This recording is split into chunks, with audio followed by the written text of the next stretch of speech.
Hello friends, जय जगन्नाथ। आज मो पिलामानकर डिमांड होता मैगी खाइबा ब्रेकफास्ट रे।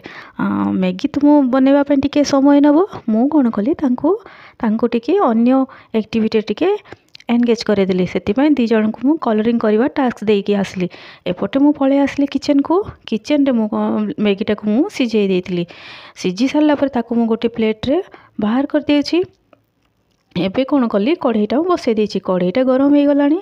एपटे भी मु मोर प्याज और टमाटर और चिलीटा को चॉप करके रखी देइतिली। एबे ताको टिके फ्राए करदबा।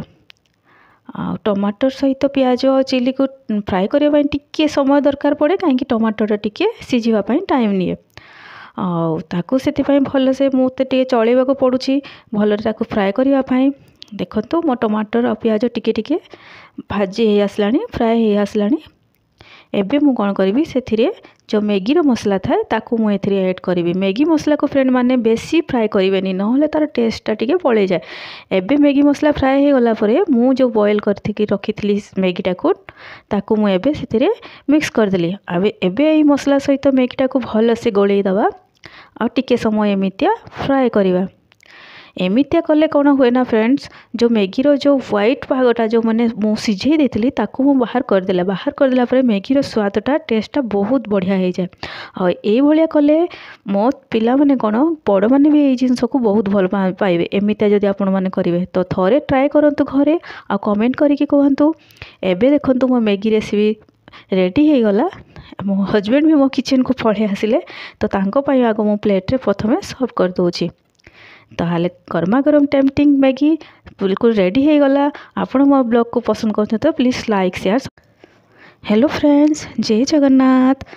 आज मो पिलामानकर डिमांड होता मैगी खाइबा ब्रेकफास्ट रे। मैगी तो मु बनैबा पे टिके समय नब मु कौन कली तांको टिके अन्य एक्टिविटी टिके एनगेज करेदेली से दी जन को मु कलरिंग करवा टास्क देकी आसली।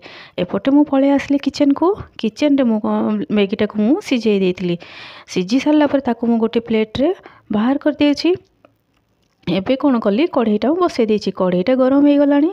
एपटे भी मु मोर प्याज और टमाटर और चिलीटा को चॉप करके रखी देइतिली। एबे ताको टिके फ्राए करदबा। टमाटर सहित प्याज और चिली को फ्राए करने टिके समय दरकार पड़े कहीं टमाटर टिके सिझापी टाइम निए।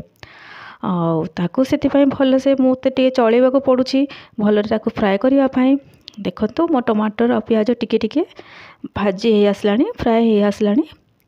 एबे मु कौन करी से जो मैगी रो मसला थाए ताकू मु एथिरे ऐड करी। मैगी मसला को फ्रेंड माने बेसी फ्राए करेनि नहले तार टेस्टटा टिके पड़े जाए।